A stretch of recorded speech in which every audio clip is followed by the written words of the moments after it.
Setiap hari manusia itu kalau tidak menghipnotis, dihipnotis orang. Kalau Hanya dua kondisi itu. hanya dua yang kita alami Kalau dalam tidak menghipnotis, dihipnotis. dihipnotis. Nah, itu bahasanya ya. Kalau bahasa lebih mengenanya, kalau tidak memengaruhi orang, Dipengaruhi. dipengaruhi. Assalamualaikum warahmatullahi wabarakatuh. Waalaikumsalam warahmatullahi wabarakatuh. Sobat-sobat yang berbahagia, hari ini ada teman saya hadir ke studio podcast Tasawuf di episode ke-102. Insya Allah beliau akan membagikan cerita bagaimana pengalaman beliau sebagai hipnoterapis. Sertifikatnya ada banyak. Ada CH, Certified Hypnosis. Ada CHT, Certified Hypnotherapist. Ada RM, Radical Mesmerism. Kemudian ada satu lagi adalah TI, CI, Certified Instructor. Ya, Oke, dari ini teman-teman. Gus Dimyati Fanani. Lengkapnya Muhammad Dimyati Fanani SAG MM. Assalamualaikum Gus. Waalaikumsalam warahmatullahi wabarakatuh. Masya Allah. Terima kasih nih Gus sudah mau hadir ke Alhamdulillah. studio podcast Tasawuf. Alhamdulillah. Kita ada waktu. terakhir ketemu itu waktu TOT itu ya. TOT. 2018 2000 berapa itu? 2018 di puncak waktu itu sekitar berapa hari gitu ya waktu itu ya. Iya. Kita lanjutkan silaturahim ke Kiai Khalid. Apa itu ketua PBNU di Oh masanya. ya, Masya Allah. Idam Khalid. Idam Kiai Adam Khalid ziarah ke Ziarah. makam Kiai Adam Khalid. Sekarang bisa hadir ke sini nih, berbagi buat teman-teman TKI News. Iya, alhamdulillah. Gus, langsung nih Gus. Dulu sebenarnya bisa berkecimpung nih kan Gus Dimyati ini kan guru, motivator, instruktur, trainer juga. Kemudian juga punya berbagai sertifikat. Itu kenapa bisa nyemplung ke situ Gus? Iya, oke. Dan ini ceritanya Iya. ya. Iya, jadi sahabat-sahabat semuanya, jadi hilangkan kecil hati. Dulu saya waktu pesantren itu. Pesantren mana Gus? Pesantren Lirboyo. Oh Lirboyo. Iya, dulu saya di Lirboyo itu ibaratnya itu paling nggak ngerti lah.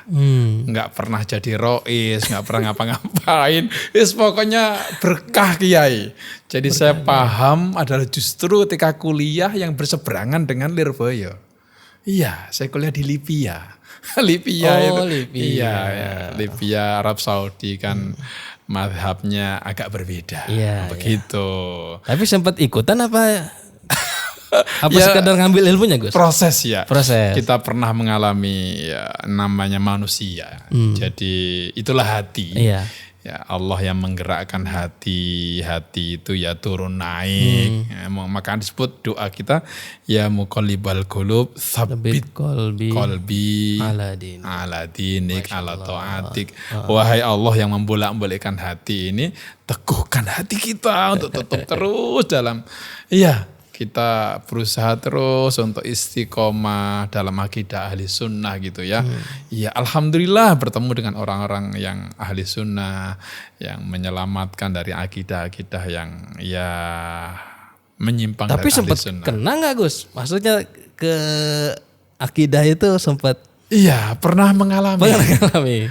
Mengalami kita itu agak sedikit kalau mengingat pesantren itu agak gimana ya kurang respect itu pernah ngalamin. Karena sering didoktrin terus. Iya. Alhamdulillah ketemu dengan guru-guru kita yang dari Beirut. Syekhuna Syekh Salim Al-Habib Salim Ulwan Al-Husaini. Beliau muridnya muhaddis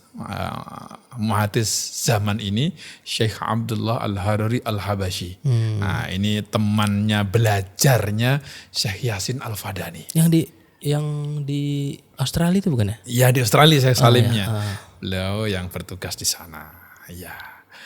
Jadi saya baru menekuni dunia mengajar dengan lebih baik saya katakan lebih baik karena mendapatkan ilmu baru, namanya hypnoteaching awalnya. Jadi bukan hipnosis awalnya.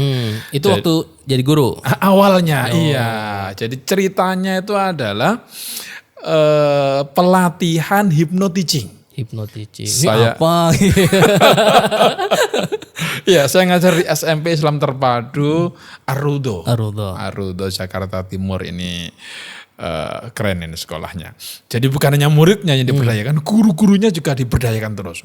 Nah, untuk meningkatkan kualitas menangani anak yang di zaman sekarang kita tidak boleh fisik, maka jalan adalah kita memanggil hypnoteaching. Hypnoteaching mengajar. Nah, dari situlah saya mengenal, ternyata setiap hari manusia itu kalau tidak menghipnotis, dihipnotis orang.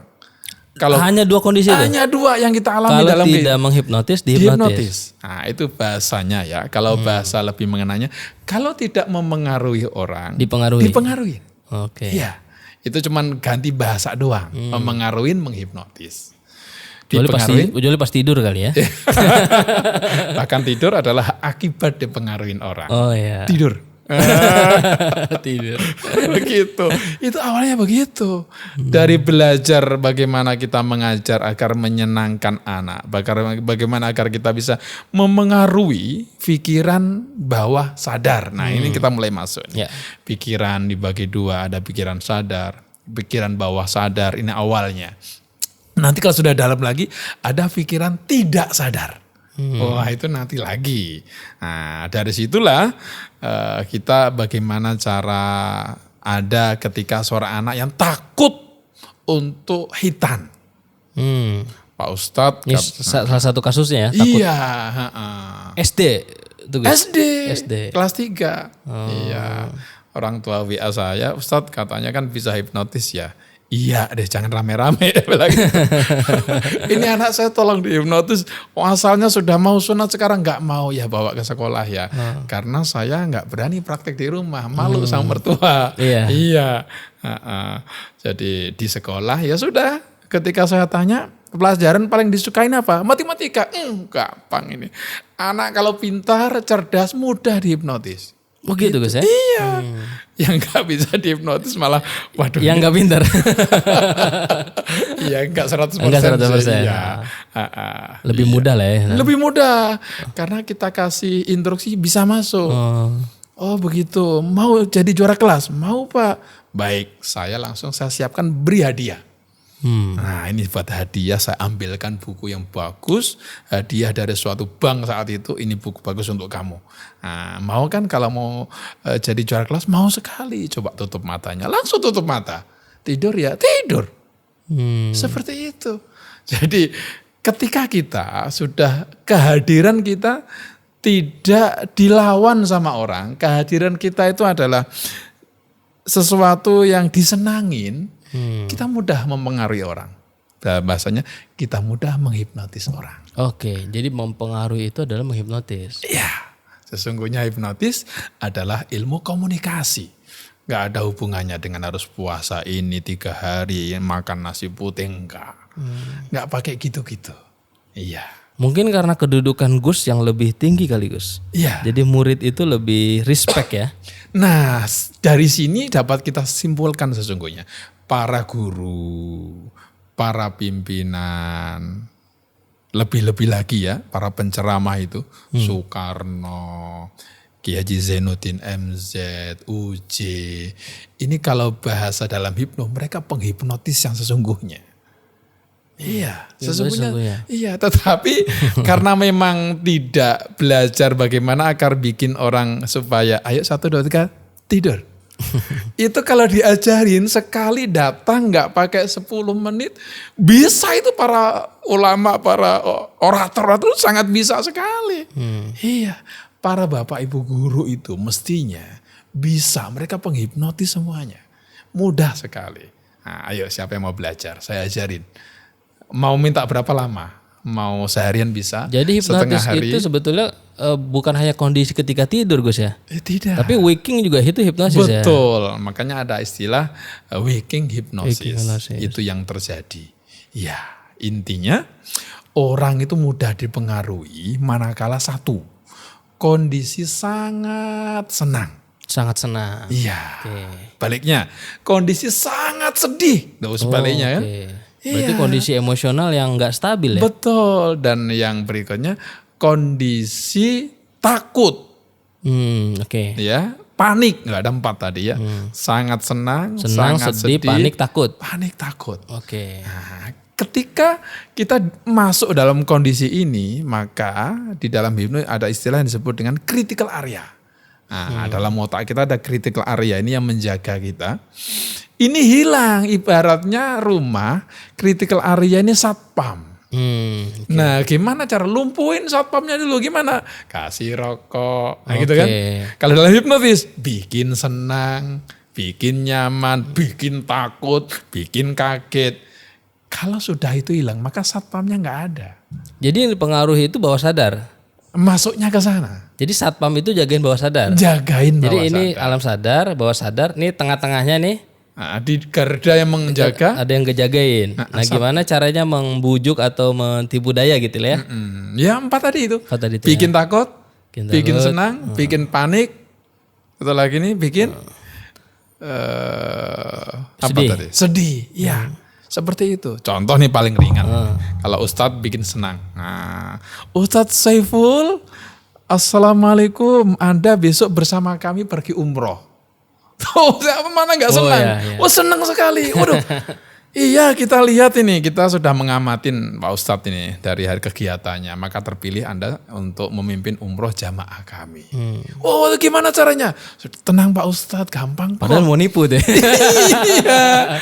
Ustadz cuman setor 500.000 doang nanti untuk urus administrasi kok. Kita yang ngurus semuanya Iya, pokoknya. kita yang ngurus semuanya. 500.000 doang bisa naik kapal dan bisa umroh pulang pergi. Gampang kan Pak Ustadz? Iya, ini transfernya gimana? Langsung begitu kan? Langsung cepat. Oke. Nah sekarang nih Gus, kalau orang-orang yang gampang hipnotis itu 4 kondisi tadi. Kalau orang yang nggak bisa dihipnotis, Nah, hakikatnya di hipnotis para master-master yang keren itu tidak ada orang yang tidak bisa dihipnotis. oh tidak ada. Iya, karena hipnotis itu coba pernah suka film tidak itu? Oh pernah, saya pernah suka film ini. Padahal film itu kan bohong-bohongan. Ada yang sedang memerankan sampai kita terbawa, terhipnotis sampai meneteskan air mata. Orang yang bisa meneteskan air mata, yang tidak bisa meneteskan air mata, buah itu nggak bisa dihipnotis, nggak punya hati. Ya, maka hakikat akal itu apa? Nah, kemarin saya mengaji dengan beberapa guru saya. Akal itu apa sih? Mahwal al-aqlu. Al-aqlu huwa sifatun rasyikhatun yakunu laha alaqatun bainal qalbi wad dimag. Akal itu adalah sifat. Sifat itu bukan sesuatu yang bisa dipegang. Sesuatu yang sangat kuat sekali, ya, yang menjadi refleks yang terhubung antara hati dan dima. Dima itu ya otak. Iya, bedakan otak sama akal. Iya. Makanya disebut dalam Al-Qur'an lahum qulubun yaqiluna biha. Ini dasarnya. Mereka punya hati yang Bisa berakal. iya, ya menggunakan hatinya, yaqiluna. Hal itu. Jadi akal di mana?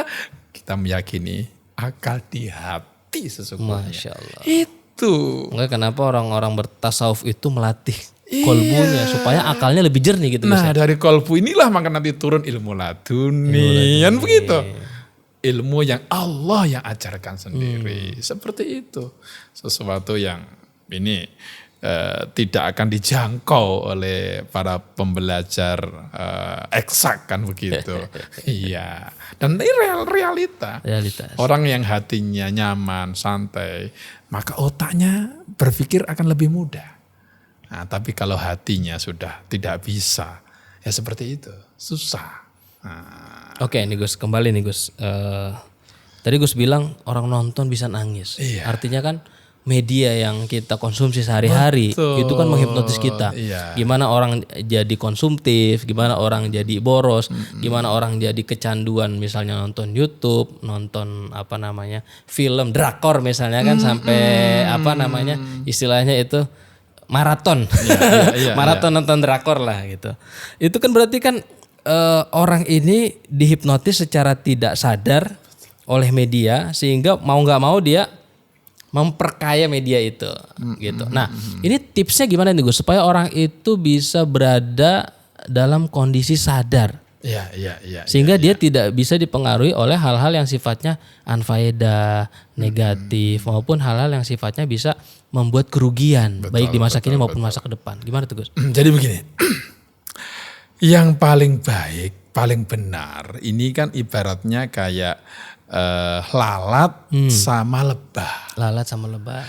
Lalat itu tidak akan pernah terbang mencelok ke tempat yang madu ya. Iya, pasti ya kotoran, ya sampah. Begitu juga apa jenenge? Lebah tidak akan salah yang dia pencelokin tempat yang kotor. Iya, bunga ya. Iya, sesuatu ini pasti akan saling tarik menarik. Seperti hukum law attract itu. Kalau kita ingin menjadi orang yang berhasil, orang yang soleh, jalan paling pertama berkumpul ya dengan orang yang soleh. Iya. Gampangnya gitu ya? Iya, paling mudah itu. Termasuk dalam lagu itu kan wong kang soleh kumpulono. Betul. Seperti itu. Itu baik kebaikan menular, kejahatan sama menular. Iya. Sama. Iya, kurang lebih trik utama adalah berkumpul. Kalau kita kumpul sama orang kaya yang 3 orang kaya, Anda kalau berkumpul terus, belajar terus, Anda akan menjadi orang kaya yang keempat. Berkumpul dengan orang sufi 5 orang, terus berkumpul, Anda akan menjadi yang keenam. Berkumpul sama orang yang konsumtif 3 orang, Anda akan jadi yang keempat. Berarti kalau kita follow akun tertentu itu kita mau berkumpul Gus? Sesungguhnya kita ingin mencari tahu orang itu gampang kalau kita tahu HP-nya, lihat itu. Instagram yang muncul apa di situ? Apa yang dia follow? Apa yang dia subscribe? Iya, nggak jauh beda. Yang di follow yang diikutin apa, berarti kecenderungannya ke sana. Seperti itu ya. Jadi di situ harus difilter ya. Sejak awal harus difilter. Jadi kemampuan menfilter ini akan bisa semakin kuat manakala kita berkumpul sama orang-orang yang soleh. Mereka orang yang kuat memfilter. Karena ketika ada masalah kita bisa tanya langsung ke ahlinya. Betul. Ketika kita butuh nasihat bisa mendapat penanganan yang tepat. Seperti itu. Apalagi kalau kita kumpul orang soleh, zikir bareng, baca Quran. Masya Allah. Minimal kita di sebuah halakoh zikir. Minimal berkumpul. Rasulullah pernah lewat itu. Ini ada halakoh, 2 halakoh. Semuanya suka. Rasulullah suka halakoh yang zikir juga suka, yang belajar juga suka. Meskipun saat itu Rasulullah memilih yang kebelajar. Karena kalau yang belajar akan menambah ilmunya, fas'alu ahla dzikri. Tetapi zikir, sebagian dari zikir juga adalah belajar. Jadi mencari komunitas itu penting sekarang. Komunitas zikir, komunitas pembelajaran. Sudah jadi kebutuhan Gus ya? Kebutuhan pokok. Iya, karena zaman sekarang ini anak kalau suruh makan daripada kehilangan paket data, dia milih laporan begitu sekarang itu. Sekarang gitu ya? Zamannya sekarang ini. Ya milih menabung untuk beli paket daripada untuk beli makan. Ya Allah. Zaman kekinian itu. Lebih baik uangnya buat nongkrong ke kafe ketimbang buat makan nasi ya? Seperti itu, iya. Ya salam. Masya Allah. Jadi bentuk kesadaran yang kita usahakan adalah berupaya untuk selalu dekat dengan orang-orang baik. Betul. Melalui baik itu halakoh dzikir. Kalau di TKN ini jelas Gus. Di TKN ini orang-orang ketika bertarekat itu otomatis dia ikut majelis manakib, majelis amalia, ada mingguan misalnya majelis hataman, ada bulanan majelis manakib. Itu sekaligus juga membuat tingkat kesadaran kita, daya kesadaran kita lebih tinggi berarti Gus, dan sekaligus juga untuk memfilter hal-hal yang negatif itu Gus ya. Betul ya. Nah, oke nih Gus, ini satu pertanyaan. Kalau Gus Dim lihat apa yang Rasulullah itu kan manusia yang paling berpengaruh Bahkan di salah satu buku itu Michael Hart itu kan dia nulis 100 tokoh yang paling berpengaruh di dunia dan menempatkan Nabi Muhammad sebagai nomor 1 gitu. Apa yang membuat Nabi Muhammad itu menjadi penghipnotis paling besar? Iya. Jadi kalau kita melihat bagaimana Rasulullah itu menyampaikan dakwah pertama, itu kalimatnya sangat menghipnotis sekali. Contoh, wahai kaumku, ketika aku kabarkan kepada kalian akan ada segerombolan serigala akan menyerang kalian, kalian percaya? Percaya, engkau al-amin. Nah, jadi ini kan upaya agar orang itu ibaratnya kalau sekarang saya tuh siapa gitu kan gitu. Kalau saya kasih tahu Anda mau saya kasih uang nih 1 M, percaya nggak? Percayalah, Anda itu miliuner. Nah, satu ditarik dulu. Percaya, Anda benar, tidak pernah bohong. Kalau begitu saya kasih tahu. Mulai saat ini kalian, saya mendapatkan wahyu dari Allah. Agar kita menyembah satu Tuhan, menyembah berhala, menghindari menyembah berhala karena itu yang kalian buat dan dia diem saja. Pada saat itu orang-orang sudah masuk akal. Sudah menerima hakikatnya yang mau menerima. Yang tidak mau siapa? Yang punya kepentingan. Abu Jahal, Abu Lahab ini mereka adalah orang-orang yang bisnisnya pembuat patung. Wah gawat ini. Terganggu. Jadi ada unsur ekonomi. Ada kepentingan yang terhalangi. Nah, makanya dalam bahasa Ibnu disebut ngeblok. Oh ngeblok. Nah kalau sudah ngeblok kan gak bisa dihipnotis. Tidak bisa dipengaruhi. Nah, siapa orang yang tidak bisa dipengaruhi? Yang sudah gak mau duluan. Seperti itu. Nah, Rasulullah luar biasa. Lihat ketika beliau mau ke medan perang. Aku mencium bau surga di antara kalian. Masya Allah para sahabat. Siapa di antara kita yang nanti akan syahid? Udah rebutan mau daftar perang itu. Subhanallah, itu zaman Rasul itu rapi dulu catatannya. Yang perang ini, yang syahid ini catat.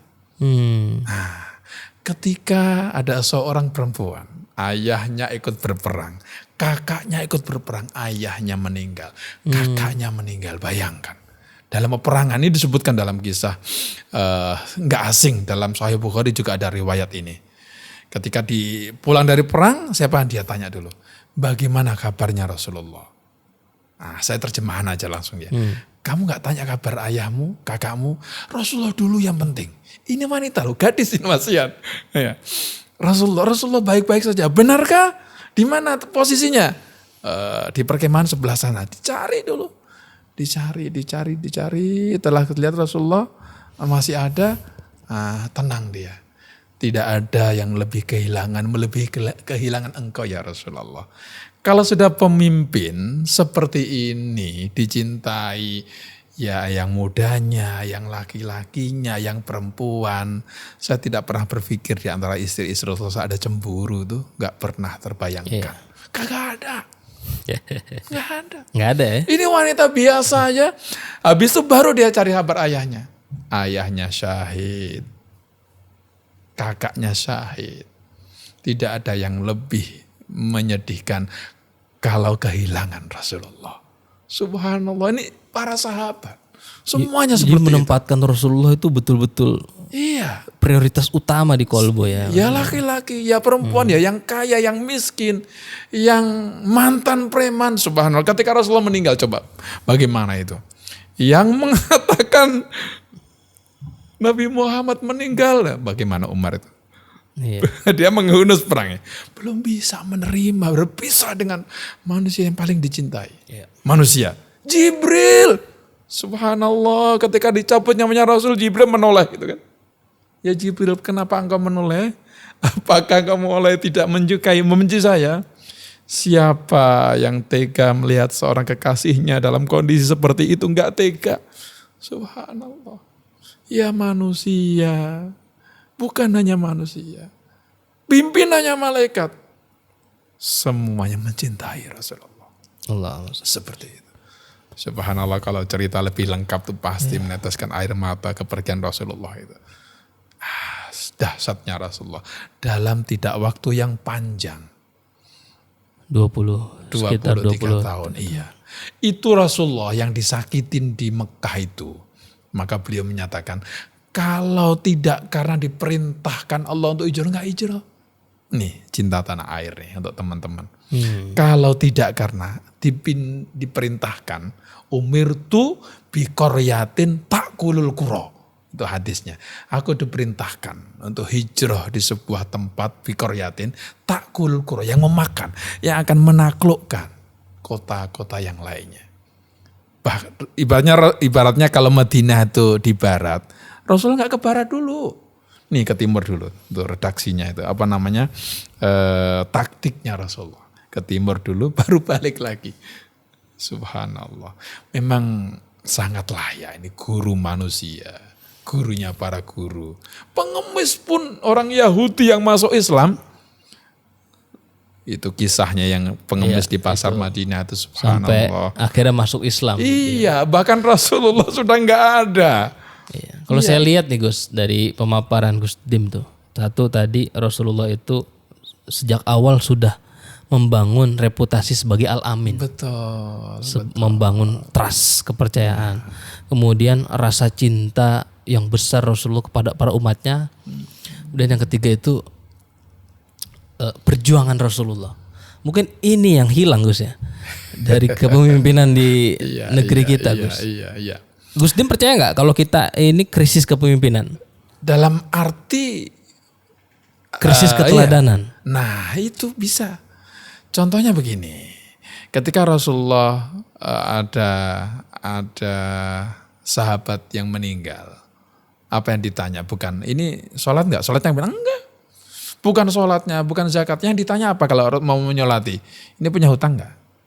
Tuh, hubungan sama manusia sangat dijaga betul. Kalau nggak punya hutang, sholat. Kalau punya hutang, Rasulullah balik badan. Tetapi menyuruh, nah ini yang dilupakan sama orang. Menyuruh sahabat, kamu sholatin. Bukan jangan disolatin gara-gara punya hutang, enggak. Dibaca lengkap hadisnya. Iya kamu aja yang imamin. Rasulullah putar balik. Seperti itu. Tetapi ketika baginda Rasulullah wafat, apa yang terjadi? Punya hutang. Punya hutang Rasulullah. Meskipun artinya begini loh, artinya kita tidak boleh menjas orang gitu. Rasulullah yang menyatakan orang yang meninggal sebaiknya orang meninggal hari Jumat. Rasulullah meninggal hari Jumat? Enggak, Rasulullah enggak meninggal hari Jumat. Hari Senin meninggalnya. Nah, artinya kita menjauhi, menjas orang, memvonis orang. Bahkan Rasulullah pun meninggalnya hari Senin. Meskipun beliau menyatakan orang yang meninggal hari Jumat luar biasa. Meninggal di bulan Ramadan luar biasa. Beliau tidak di bulan Ramadan, tidak di hari Senin. Beliau menghindari mensolati orang yang punya hutang, beliau meninggal punya hutang. Tetapi dalam kadar yang amat sangat wajar sekali. Ya enggak banyak, ya sedikit ya. Cukup sebagai syarat kalau umatnya meninggal dunia punya hutang, ya jangan dibenci. Ya seperti itu. Iya. Ya keteladanan itu yang harus kita hidupkan. Betul, keteladanan itu adalah ibarat kalau dari dunia hipnotis, itu sesuatu yang paling besar, paling dahsyat, yang harus dimiliki. Paling besar dan paling dahsyat. Paling dahsyat agar kita mudah mempengaruhi orang. Tanpa keteladanan orang tidak bisa dipengaruhi. Lalu siapa? Kan gitu. Ya. Awakmu dewe kayak ngono. Kan gitu. Orang selalu bilang, iya kurang lebih begitu. Dan ingat, apa yang disampaikan seseorang mana teman-teman. Apa istilahnya itu Gus? Lisanul hal, afsahu min lisanil maqal. Iya betul. Lisanul hal itu dakwah yang subhanallah. Itu bahkan bisa menjadi amal jariyah yang bermanfaat kita nggak terasa. Ada orang yang melihat, mengikutin kita. Orang itu kemudian menceritakan di sebuah zaman sekarang kan. Kemudian uploadannya kemudian nanti membangkitkan orang untuk sadar. Kita nggak tahu loh. Menginspirasi orang. Iya. Tanpa kita berkata-kata. Tanpa berkata-kata orang terinspirasi itu kemudian beramal soleh jadi sadar mendapatkan hidayah. Itu ilmu pahalanya mengalir kita nggak tahu. Kita nggak tahu. Ini dari kelakuan kita yang mana gitu. Subhanallah. Jadi dari medsos pun orang bisa mendapatkan sedekah jariyah ya. Benar. Iya, coba. Seperti itu. Amal jariah. Dari perilaku kita. Perilaku kita. Kemudian ada yang perhatikan. Ada kalanya dia mencatat. Ada kalanya nggak mencatat. Dia menceritakan ke orang lain. Dari cerita ini. Masya Allah para ulama. Makanya manakib ini perlu. Manakib itu perlu. Lah itu kan bahasa Arab. Orang-orang yang nggak ngerti yang bilang macam-macam itu manakib itu apa? Manakib itu biografi. Coba Kisah dipakai hidup. bahasa Indonesia aja deh. Kalau dipakai bahasa Indonesia nanti dia akan berhenti ngomong itu bid'ah. Itu maulid itu. Muhammad ayahnya Abdullah gini dilahirkan ini dilahirkan ini. Coba dia nggak akan ngomong itu bid'ah. Oh sejarah. Mana yang salah? Oke Gus kan ngajar di sekolah. Iya. Bagaimana anak-anak itu mengenal Nabi Muhammad? Apakah mereka memiliki kecintaan yang kuat terhadap Nabi Muhammad? Betul, ini yang penting ya teman-teman guru. Ya karena zaman kita ini sekarang kan beda dengan dulu. Penting kita menghadirkan terkadang ya film. Pendekatannya itu ya. Iya, terkadang anak itu belajar dengan melihat, tidak dengan telinga doang diterangkan. Jadi kisah. Lebih senang nonton anak-anak. Tapi cuman terkadang film Ari Saleh itu kepanjangan gitu loh. Panjangan beberapa jam, jadi terkadang bikin bosan. Jadi terkadang kita perlu mempelajari bagaimana mengedit video yang bisa langsung ke intinya. Itu penting gitu. Jadi konten-konten audiovisual mengenai yang membangkitkan kecintaan kepada Muhammad itu perlu. Penting ya teman-teman dai, teman-teman guru. Jadi ya kita harus minimal bisa lah yang paling rendah apa itu Filmora apa yang mengedit emang kalau untuk anak-anak sebenarnya sih lebih mudah dipengaruhi lewat film ya ketimbang omongan kita gitu. Betul. Coba itu film kartun anak-anak itu anak Upin Ipin sekarang ya betul nah, itu kan mudah sekali. Iya. Tapi justru itu nggak banyak yang garap Gus. Nah itu dia. Dakwah animasi, dakwah film gitu. Betul. Nggak terlalu banyak gitu. Nah jadi terkadang kita harus banyak berhusnudon. Sahabat-sahabat kita yang di dunia editing itu kita deketin. Terkadang saling malu gitu ya, saling jaga image gitu ya. Terkadang seperti itu. Iya. Jadi memang sesungguhnya dakwah dengan lentur itu memang Allah yang perintahkan. Dakwah dengan lentur fleksibel ya. Kalimatnya jelas. Al-Quran surat Toha 13-14. A'udzubillahi minasyaitonirrajim. Idhaba ila fir'auna innahu tagha. Fakula lahu qawlan layyina la'allahu yatadzakkaru aw yakhsha. Ini Musa yang dulu cuma menyentil doang orang mati itu ya. Nabi Musa. Iya Nabi Musa, Nabi Harun sebelum berangkat ke Fir'aun. Manusia yang mengaku Tuhan ini. Mengaku Tuhan. Ini aja Allah edukasi sebelum berangkat. Diajarin dulu. Nah berangkatlah ke Fir'aun, fakula. Maka dakwahlah, serulah, ucapkan. Negosiasi ya, hakul, katakan. Kaulan layyina, tidak perlu ahli tafsir untuk kalimat ini. Kaulan ucapan layyinan, layyin, lembut. Anak-anak aja ngerti nyebutnya aja lembut ya, layyin. Iya, layyin kalimatnya. Gak bisa kasar kita nyebut kata itu. Orang yang mengaku Tuhan masih disuruh untuk mengajaknya dengan tutur kata yang santun. Apakah kita dengan Nabi Musa lebih soleh? Kita kan enggak ya? Begitulah. Masya Allah. Gus bicara tentang kelembutan. Sebenarnya kelembutan itu dari kolbu, dari hati. Iya, yang akal tadi kita pelajari di sana. Bersarangnya. Berarti kan kalau orang ingin berdakwah, kemudian dengan metode kelembutan, kasih sayang, berarti kan harus ada pembenahan. Iya, betul. Di kolbu di situ. Dan di situlah pentingnya berarti Gus ya, betul. Untuk melatih zikrullah, untuk berkumpul dengan orang-orang yang hatinya baik. Ala bizikrillah tatmainnul qulub. Dengan zikir Allah hati jadi tenang. Kalau hati tenang otak jernih. Masya Allah. Kan begitu. Betul. Otak jernih. Kalau otak jernih yang kerjanya di dunia menghitung aplikasi apa, itu mudah sekali menyelesaikan, nggak akan ada masalah. Hatinya jernih seperti itu. Iya, semuanya bermula dari hati. Maka disinilah benarnya sabda Nabi itu, dalam tubuh ada segumpal.